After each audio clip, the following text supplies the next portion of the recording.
The Byzantine Empire's navy controlled the Mediterranean for 7 centuries, using a weapon so terrifying that enemy fleets would turn and flee the moment they saw bronze tubes being aimed in their direction.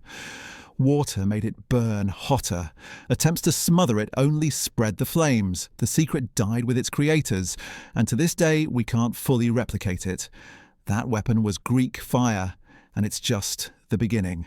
History classes teach us that ancient civilizations were primitive compared to modern society.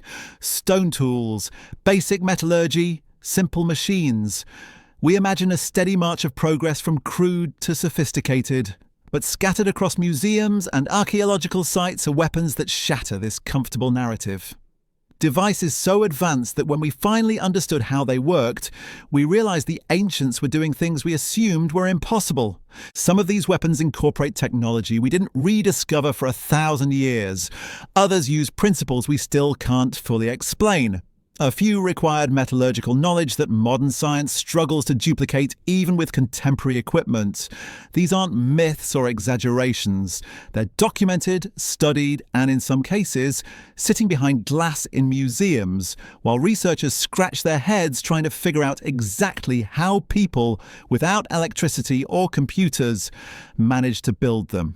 Greek fire erupted from bronze tubes mounted on Byzantine warships, like dragon's breath made real. The liquid shot across the water in burning streams, and when it hit enemy vessels, nothing could stop it. Pouring water on the flames made them spread and intensify. The substance stuck to wood, cloth, and flesh, burning through everything it touched. Enemy sailors who jumped overboard to escape found the fire following them into the sea, the flames dancing on the surface around their heads. The formula was petroleum mixed with resins, creating something comparable to modern napalm. But the exact composition remains unknown because the Byzantines guarded it with paranoid secrecy. Only a handful of people knew the complete recipe at any given time. The formula passed from emperor to heir in private ceremonies. When enemies captured samples, their best alchemists and chemists couldn't reverse engineer it. The secret was too well protected. What made Greek fire devastating wasn't just its chemistry. The delivery system functioned as an ancient flamethrower with surprising sophistication. Bronze siphons projected the burning liquid under pressure, reaching targets at considerable distance. The weapon produced a distinctive roar and massive clouds of smoke, adding psychological warfare to its physical destruction. Historical accounts describe enemy forces abandoning battles the instant they recognized the sound. In 678 CE, an Arab fleet besieged Constantinople with overwhelming numbers. Greek fire turned the siege into a massacre. Ships burst into flames before they could reach the city walls. The weapon saved Constantinople again in 717 during another Arab siege. These weren't minor skirmishes. They were existential threats to Byzantine civilization, and by extension, to the survival of European culture. Greek fire held the line when nothing else could. The formula vanished sometime after the Fourth Crusade in 1204. Whether it was lost during Constantinople's sacking or deliberately destroyed to prevent it falling into the wrong hands, we'll never know. Modern attempts to recreate Greek fire based on historical descriptions produce incendiary weapons, but none quite match the accounts. We're missing something, some ingredient or technique that made the original truly unstoppable. While Byzantine ships were spraying liquid fire across the Mediterranean, smiths in the Middle East were forging swords that seemed to possess supernatural properties. Damascus steel blades dominated battlefields for nearly 2 millennia. The distinctive watery patterns rippling across the metal weren't just decorative. They were visible proof of a structure so sophisticated that modern microscopic analysis revealed carbon nanotubes and nanowires in the steel. The ancient smiths were working with nanotechnology centuries before we had microscopes. The steel came from crucible ingots called woots, produced in specific regions of India. The process required furnaces reaching 3,000 degrees Fahrenheit to properly separate the steel from impurities. This alone shouldn't have been possible with medieval technology. But the real mystery lies in the trace elements: vanadium, chromium, Manganese and other compounds had to be present in precise ratios. Recent research suggests the distinctive banding patterns resulted from micro-segregation of carbide-forming elements during the forging process. The Smiths understood this at an intuitive level, controlling variables that modern metallurgists chart with spectrometers and electron microscopes. Damascus swords achieved the perfect balance between hardness and flexibility. They could cut through European blades without chipping, then flex without breaking. Legends claim they could slice falling silk scarves. And while that's probably embellishment, the core truth remains. These were the finest swords in the world for their entire production period. Modern metallurgists have attempted to recreate authentic Damascus steel using period-appropriate technology. Blacksmith Richard Furrer spent 11 hours of continuous pounding to transform a single crucible steel ingot into a blade. The effort required is staggering. By the early 19th century, Damascus steel production ceased. The most likely explanation is that the specific ore deposits ran dry. The trace element ratios that made Wootz steel exceptional existed in only certain mines, and when those mines were exhausted, the knowledge became useless. Some researchers suggest the Smiths kept parts of the process deliberately secret, and when that generation died, the complete technique died with them. Either way, we lost something extraordinary. The prestige of Damascus steel created a counterfeit industry across the medieval world. Inferior blades were etched with patterns to mimic the appearance of genuine Damascus. For a warrior, the difference between authentic and fake could mean death in battle. A real Damascus blade would hold its edge through an entire engagement. A counterfeit might shatter on first contact with armor. Halfway around the world, Chinese engineers were solving a completely different problem. Standard crossbows were powerful, but slow. Drawing the string, loading a bolt, aiming and firing took time. In siege warfare, defenders needed volume of fire to hold gates and doorways against massed attacks. The solution appeared during the Warring States period, sometime around the 4th century BCE. Someone invented a weapon that would remain in service for over 2,000 years. The Chuko Nu, or repeating crossbow, combined every action into a single fluid motion. Pump the lever forward and back, that's it. The weapon automatically drew the string, dropped a bolt from the magazine into position, and fired. A trained operator could discharge 10 bolts in 15 seconds before needing to reload. For comparison, a skilled archer with a standard crossbow might manage 3 shots in the same time. The archaeological evidence from Tomb 47 at Chinjiazui proves this wasn't theoretical engineering. These weapons saw actual combat in the 4th century BCE, and the basic design barely changed over the next 2 millennia. That level of consistency is almost unheard of in military technology. Most weapons evolve rapidly as tactics shift and countermeasures develop. The Chuko Nu remained fundamentally identical from the Warring States period through its use as an anti-burglar device in 20th century China. The weapon's limitations were significant. Effective range topped out around 70 meters with a maximum of 180 meters under ideal conditions. A standard crossbow could reach twice that distance with far more stopping power. But the Chuko Nu wasn't designed for long-range dueling. It excelled in specific tactical situations where volume of fire mattered more than penetration. Defending a gate against charging infantry, holding a narrow doorway, creating a lethal zone that attackers couldn't cross without taking casualties. Later versions attributed to the military strategist Zhuge Liang introduced modifications allowing simultaneous firing of multiple bolts. Imagine facing a weapon that could spray 10 projectiles in different directions with a single pump of the lever. The psychological impact alone would stop most charges. While Chinese engineers perfected rapid-fire crossbows, a Greek mathematician in Syracuse was developing something that would make Roman naval commanders question their sanity. The year was 214 BCE. Rome had sent a fleet to capture Syracuse during the Second Punic War. Standard procedure: approach the walls, land troops, overwhelm the defenders, except Archimedes had other plans. Huge poles suddenly thrust out from the city walls, extending over the water. Before Roman sailors could react, massive grappling hooks descended and clamped onto the bows of their ships. Then the real nightmare began. The ships lifted into the air, not slightly, not just tilted, fully hoisted above the water, swinging like toys suspended from a crane. Sailors tumbled from decks. Equipment crashed into the sea.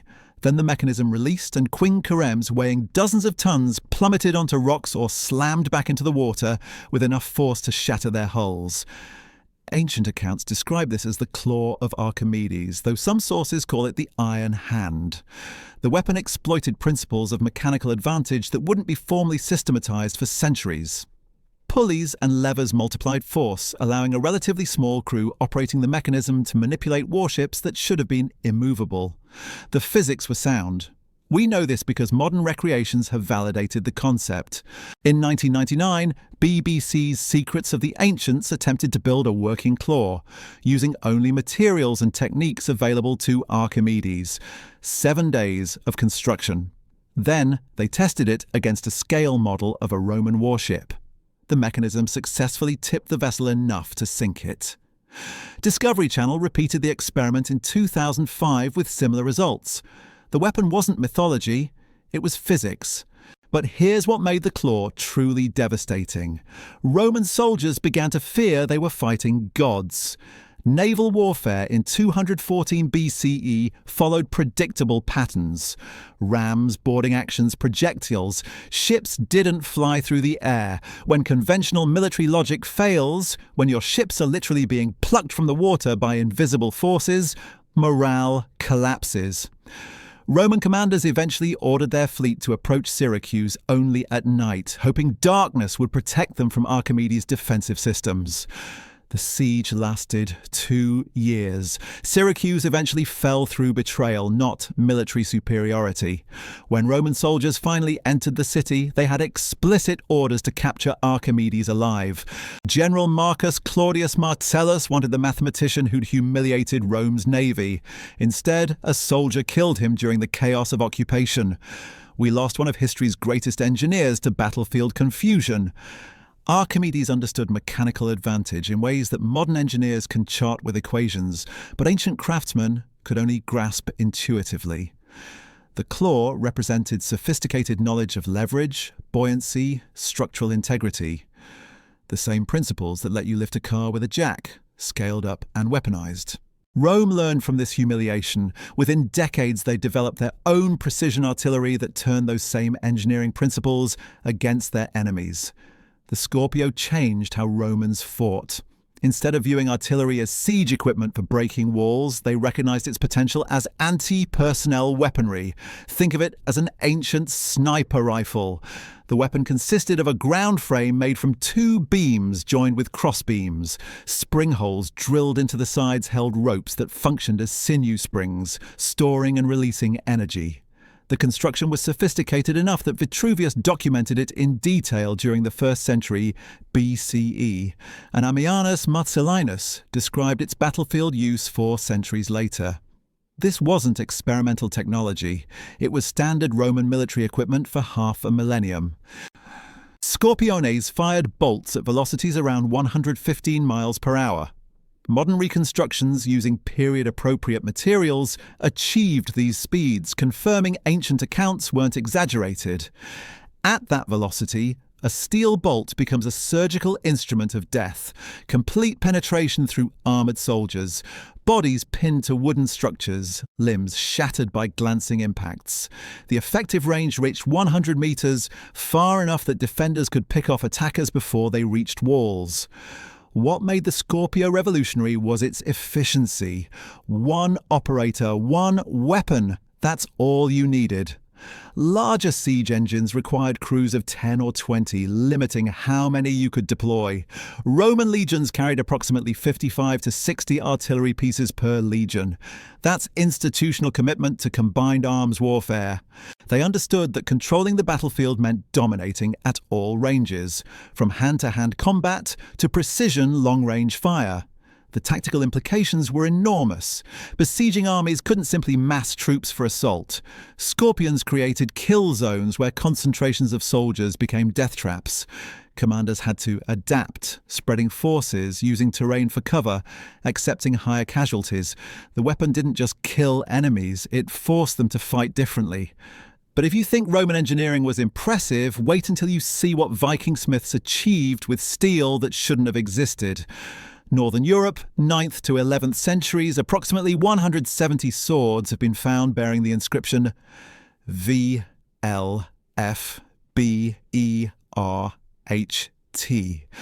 At first glance, they're beautiful, but not unprecedented. Viking swordsmiths were skilled craftsmen.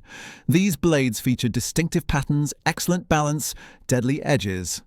Then modern metallurgists examined them microscopically. The carbon content was 3 times higher than other contemporary European swords. The steel was almost completely free of impurities. These weren't just good swords, they were forged using techniques that wouldn't appear again in Europe until the Industrial Revolution, nearly 1,000 years later. Creating crucible steel requires sustained furnace temperatures around 3,000 degrees Fahrenheit. That's hot enough to melt copper, hot enough to separate pure steel from slag and impurities. Medieval European furnaces couldn't reach those temperatures consistently. Yet someone was producing this steel, and Viking smiths were forging it into legendary blades. The process wasn't quick. Modern blacksmith Richard Furrer attempted to recreate an Ulfbert using only period-appropriate technology.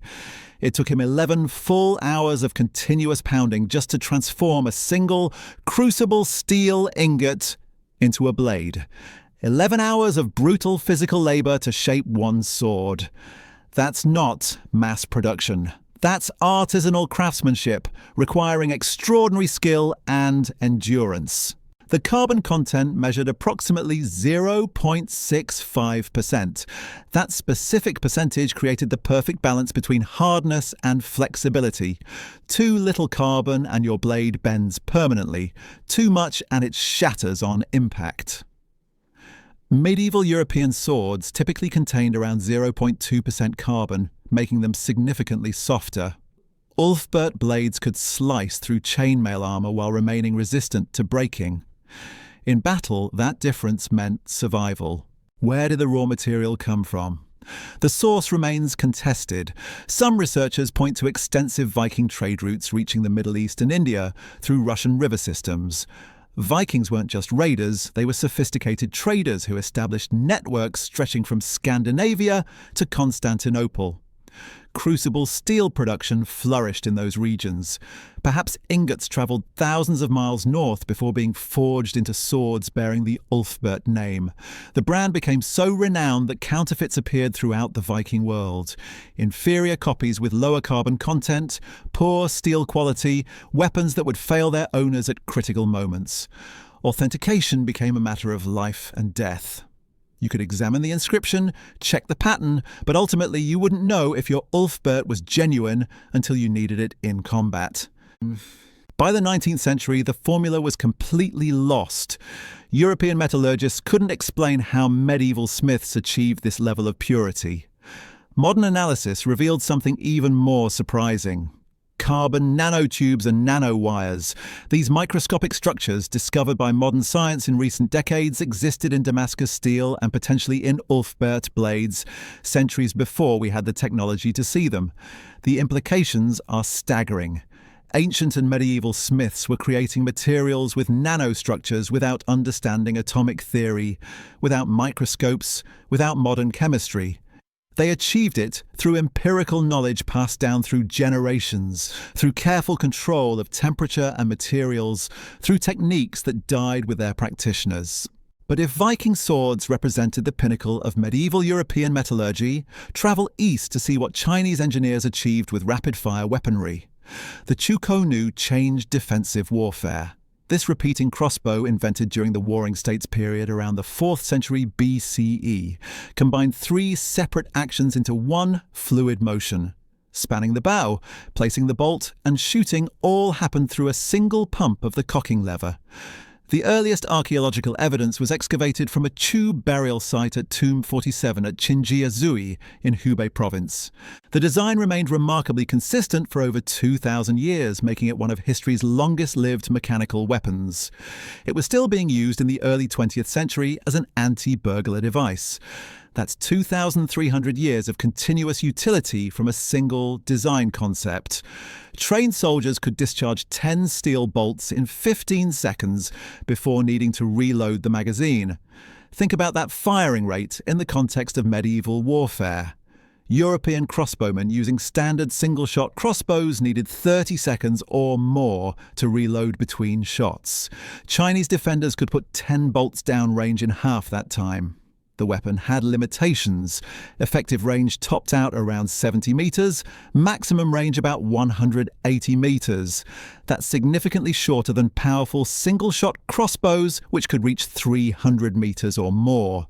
The reduced range came from lower draw weight necessary for the rapid-fire mechanism, but tactical deployment compensated for these limitations.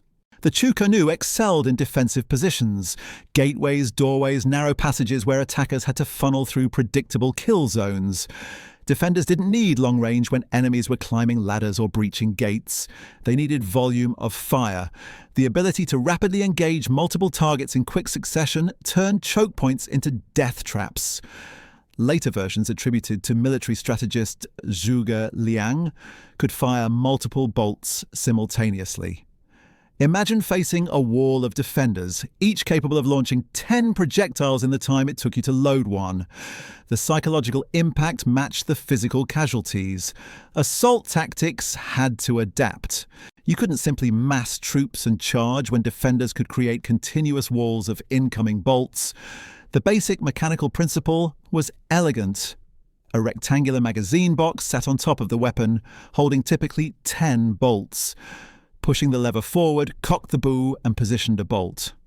Pulling back released the string. Repeat. The action could be performed from the hip, allowing operators to maintain cover while shooting. No need to expose yourself while laboriously reloading like European crossbowmen.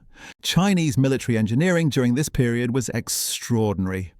While Europe struggled through the Dark Ages, Chinese engineers were developing gunpowder weapons, sophisticated siege equipment, and rapid-fire crossbows. The technological gap between East and West wouldn't close for centuries.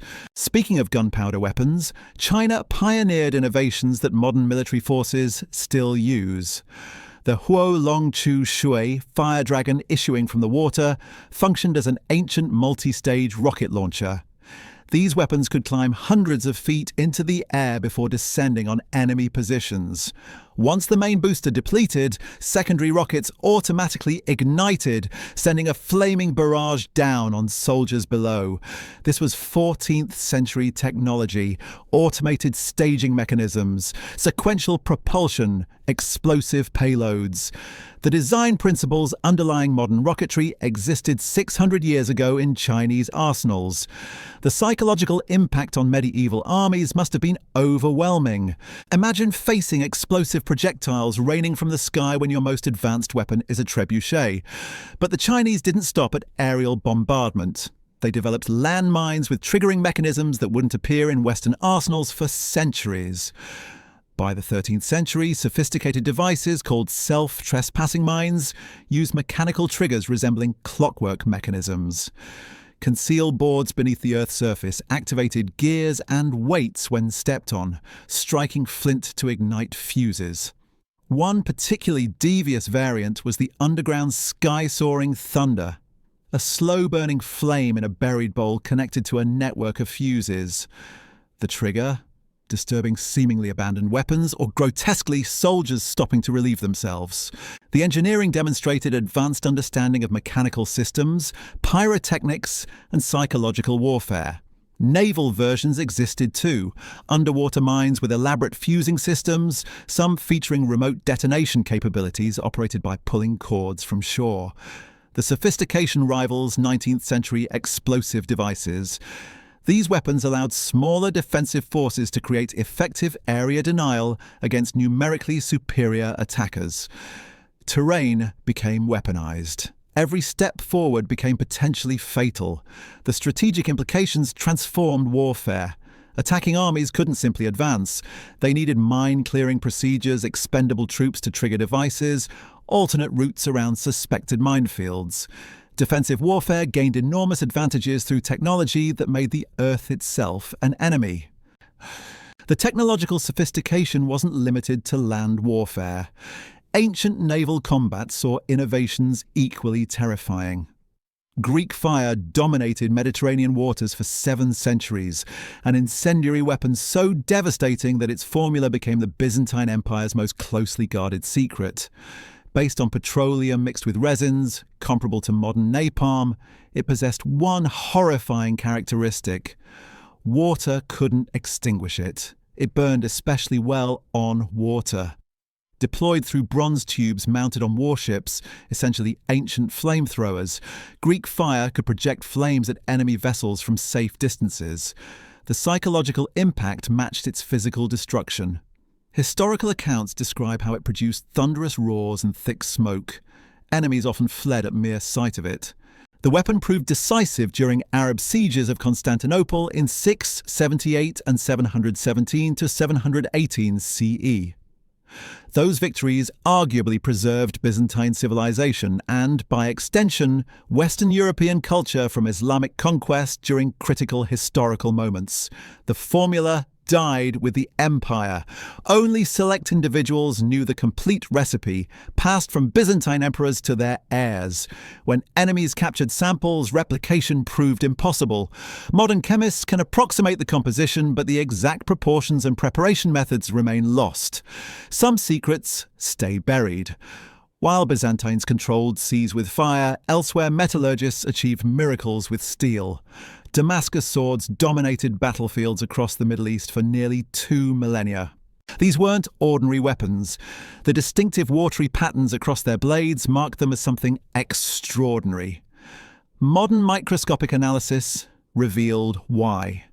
Carbon nanotubes and nanowires existed in their structure centuries before science discovered such materials. The steel composition was remarkable. High-carbon crucible steel with 3 times the carbon content of contemporary European swords. Tough enough to resist shattering, yet capable of edges so sharp, legend claimed they could slice falling silk scarves. The blades could reportedly cut through European swords while maintaining their sharpness indefinitely. What gave Damascus steel these properties? Trace elements: vanadium, chromium, manganese in specific proportions from particular Indian ore deposits. The microsegregation of carbide-forming elements created those characteristic surface patterns while producing steel with perfect balance between hardness and flexibility. Modern metallurgists struggle to replicate it perfectly despite advanced technology. The formula vanished by the early 19th century, possibly because metalsmiths kept processes secret, possibly because specific ore deposits depleted. Either way, it represents genuine lost knowledge. Manufacturing required furnaces reaching 3,000 degrees Fahrenheit to properly separate steel from impurities. Modern blacksmith Richard Furrer attempted recreation using period-appropriate technology. 11 full hours of pounding transformed a crucible steel ingot into a single blade. The Ulfbert brand became so valuable that counterfeit versions flooded Viking markets, though inferior copies failed owners at critical moments. Authentication became life or death. Ulfbert swords present another metallurgical mystery. About 170 medieval swords found across northern Europe, dated to 9th to 11th centuries, bear the inscription plus Voi LF B ERHT or variations. Modern examination shows they were almost without impurity, with carbon content matching Industrial Revolution crucible steel nearly 1,000 years early. The source remains debated. Did trade routes bring raw materials from Middle East or India? How did Viking-era smiths achieve temperatures and techniques that Europe wouldn't rediscover for centuries? These weren't isolated achievements. Ancient engineers understood principles modern militaries still employ. Archimedes' claw terrorized Roman naval forces during Syracuse's siege in 214 to 212 BCE. described as crane-equipped grappling hooks. These devices could lift attacking quenqueremes by their bows, then release them to crash onto rocks or capsize in deep water. Ancient accounts describe huge poles thrusting from walls, lifting ships high into the air by iron hands resembling crane beaks. Ships were rolled, swung violently until mariners were thrown out, then dashed against rocks. The physics were sophisticated. Mechanical advantage through pulleys and levers allowed relatively small forces to manipulate massive warships. Modern recreations validated the concept. BBC's Secrets of the Ancients in 1999 and Discovery's Superweapons of the Ancient World in 2005 both successfully demonstrated the principle. Within 7 days, researchers built functional versions that tipped model Roman ships sufficiently to sink them. The psychological impact on actual Romans was devastating. Historical sources note soldiers feared they fought gods themselves when ships were mysteriously grabbed and destroyed by unseen mechanisms. Romans answered with precision artillery. The Scorpio functioned as an ancient sniper rifle, picking off individual enemies at impressive distances. These torsion siege engines, described by Vitruvius in the 1st century BC and Ammianus Marcellinus in the 4th century AD, featured sophisticated engineering. Ground frames of joined beams with spring holes drilled into sides allowed rope placement, creating sinew springs that provided power. The weapon excelled at precision shooting, cutting down foes at 100 meters. Projectiles traveled at speeds around 115 miles per hour based on modern reconstructions. Bolts pierced completely through armored soldiers or pinned them to walls, even glancing blows shattered bones. The efficiency was remarkable. Single operators could manage them, unlike larger siege engines. Roman legions deployed approximately 55 to 60 artillery pieces per legion, demonstrating commitment to combined arms warfare and recognition of long-range precision fire's tactical value. Whether defending fortifications or supporting infantry advances, Scorpios provided devastating fire support that changed battlefield calculations. But perhaps the strangest ancient weapon concept came from Archimedes again. His heat ray, while debated historically, demonstrates how ancient scientists conceived of directed energy weapons. The concept involved focusing sunlight onto approaching ships using burning glasses, causing them to ignite. No contemporary evidence exists, and it doesn't appear in surviving Archimedes' works, but the idea persisted through history. Modern recreations produced mixed results. MIT students using 127 one-foot square mirror tiles focused on a mock wooden ship at 100 feet achieved flames, but only after cloudless skies and 10 minutes of stationary target. Mythbusters concluded it was impractical for battlefield use. Yet a 13-year-old student, Brendan Sinner, demonstrated the principle worked through careful experimentation with multiple concave mirrors.